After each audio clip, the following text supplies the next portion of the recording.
Olá, sejam muito bem-vindos ao Raízes do Sinai. Hoje a gente vai fazer um mergulho direto em uma das épocas mais fascinantes e francamente enigmáticas da nossa história, o terceiro milênio. Essa é uma era absolutamente crucial, sabe? É exatamente aí que as bases das crenças espirituais que moldaram o nosso mundo começaram a se firmar. A gente vai desvendar como culturas totalmente diferentes começaram a formular ideias que parecem, assim, misteriosamente interligadas. É uma exploração e tanto, então vamos direto ao ponto. Para começar nossa análise, tem uma pergunta gigante que a gente precisa encarar. Como é que impérios antigos, que muitas vezes não tinham o menor contato direto ou que estavam em continentes completamente diferentes, como eles desenvolveram exatamente os mesmos conceitos espirituais? Essa é a grande âncora de tudo que a gente vai ver hoje. Quando a gente junta os dados históricos, fica muito claro que tem um fio condutor invisível ligando tradições que na teoria deveriam ser totalmente isoladas.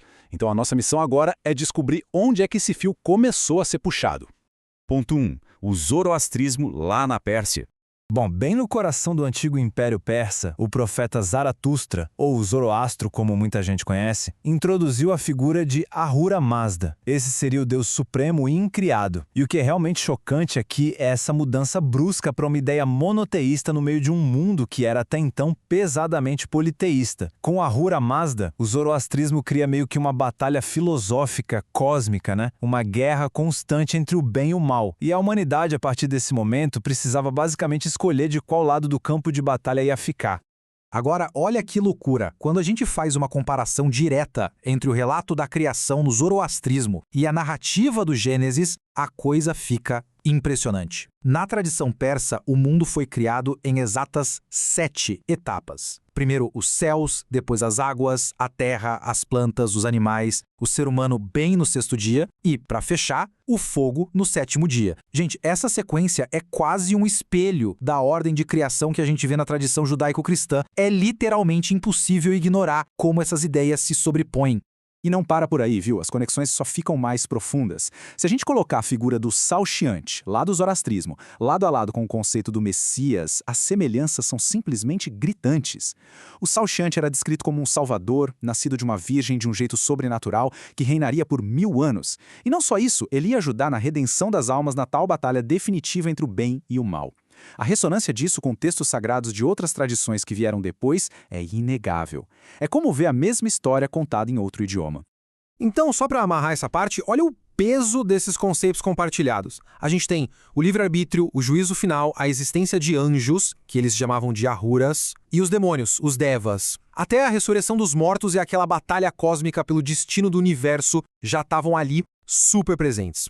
Aí fica a reflexão no ar, né? Como que essas ideias tão revolucionárias acabaram virando pilar de tantas outras fés? A evolução desse conhecimento é um quebra-cabeça fascinante. Ponto 2.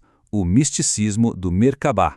Saindo um pouco lá da religião persa, a gente entra agora no mundo super esotérico do Merkabah. Nos textos mais antigos, refere-se ao carro celestial divino de Deus.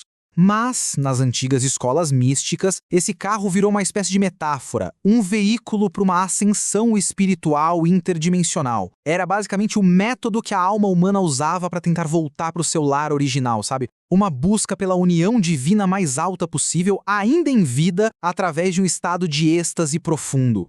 E como isso funcionava na prática? Bom, os grandes mestres místicos da época ensinavam que essa jornada da alma era, digamos, bem perigosa. Depois de conseguir entrar nesse estado de êxtase, a alma tinha que subir e passar pelos 7 planetas conhecidos e depois navegar por 7 palácios celestiais que eram chamados de recalote. E para não ser barrada no caminho, a pessoa tinha que apresentar selos totalmente secretos para os anjos guardiões. E olha aí de novo, presta atenção na repetição estrutural do número 7. Isso não tá aí por acaso.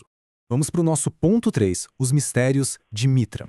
Agora a gente pula direto para o coração do Império Romano. A essência do mitraísmo revela um culto que era profundamente secreto e iniciático. Ele tinha raízes lá na Pérsia, mas virou uma religião baseada totalmente na transmissão oral. As cerimônias aconteciam meio que nas sombras, em templos que imitavam o formato de cavernas. Quem era iniciado usava máscaras de animais que mostravam o nível de desenvolvimento da pessoa ali dentro. E o fogo era reverenciado como o grande símbolo de Deus, a presença divina ali com eles.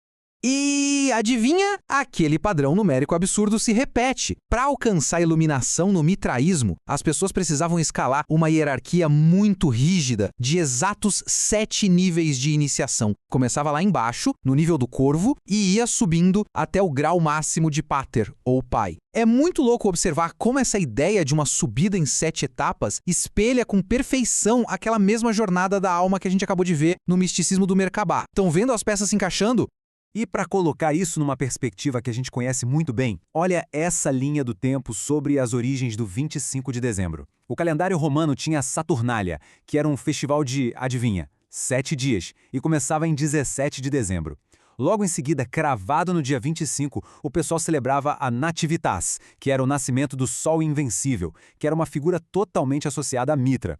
Foi só numa era muito posterior que essa exata data foi puxada para a celebração do Natal, fundindo aquelas tradições antigas do culto solar com a nova fé cristã. É de explodir a cabeça, não é? Ponto 4. A distorção do conhecimento antigo. Aqui a gente chega na tese central de tudo isso, e é uma ideia bem profunda. Originalmente, todos os povos na antiguidade possuíam exatamente o mesmo conhecimento espiritual. Quando a gente analisa as fontes históricas, não dá para engolir que é tudo mera coincidência, sabe? Havia, sim, uma raiz de verdade universal nos primórdios da nossa história. Só que com o passar dos séculos, impérios nascendo e caindo, esse conhecimento foi se estilhaçando.